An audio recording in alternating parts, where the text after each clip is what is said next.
Good evening, Tommy. Good evening, Dr. Emmanuel. How are you, sir? I'm doing well, thank you. I want to welcome you to Why Fathers Matters.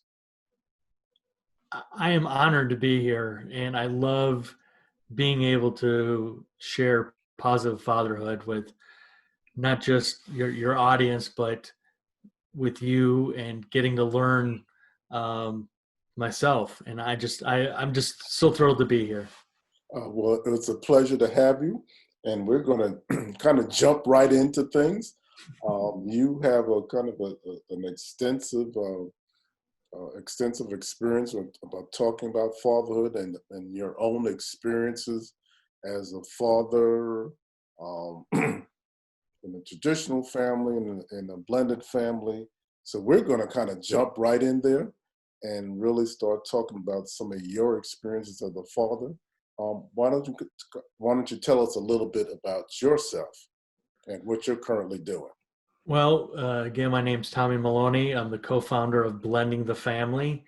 It started with my wife and I because we couldn't find any content, any reading material about blended families that really fit us. And when I say fit us, neither of us had really dated other people that had kids and going through the biggest thing I will tell you, doctor, is that we took the word step out of our narrative. And the reason why is we never understood what step meant. Did it mean step good, step bad? So I don't know where I heard it. We incorporated the word bonus. So this is your bonus brother, this is your bonus mom. And it worked out well because we wanted to establish a positive way of blending a family. So again, it went back to my wife and I saying, if the kids didn't get along, we weren't going to force them to become a family. And then number two, we took that label of step out and put a positive spin on it.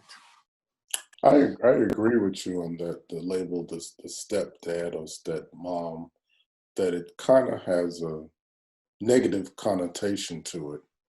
Um, and it's best if you're able to find some other alternative way of identifying yourselves Mm-hmm. together. So I definitely agree with you through there. So now, One of the things I will tell you, I had a long conversation with my oldest bonus daughter Betsy and said, I'm not here to replace your dad, just like your mom is not replacing his mom. And so that was probably, you know, having communication and open communication with the kids, it was so vital.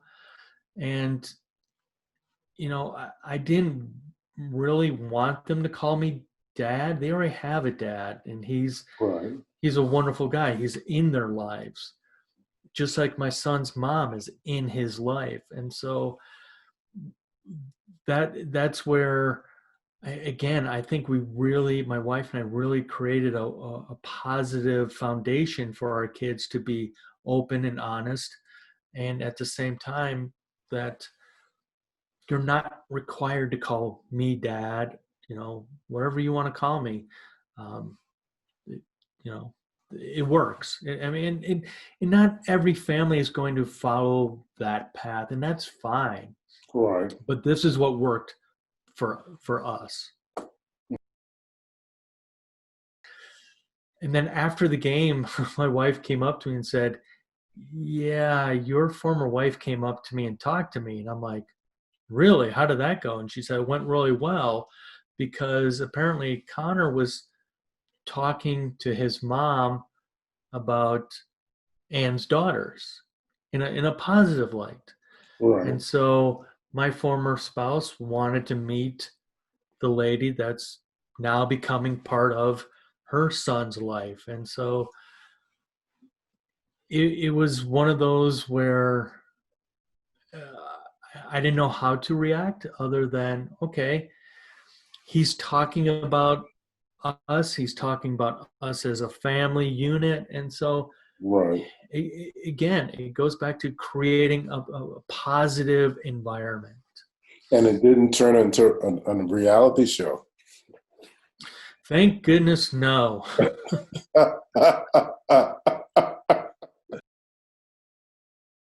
So that's actually it's interesting because you're really talking about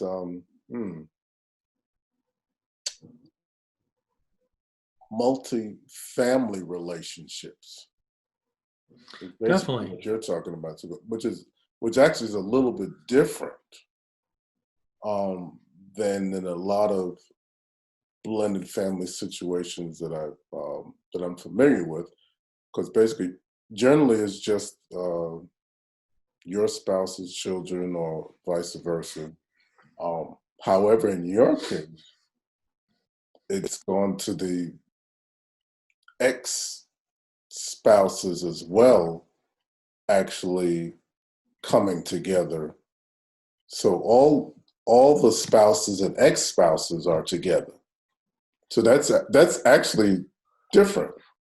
Well, and I will tell you, it's not always a comfortable situation. So, for example, when this past summer, we had a very small event for my daughter Becca, who graduated high school, and so my wife's parents, my in-laws, were in town from upstate New York, and we had the event at my wife's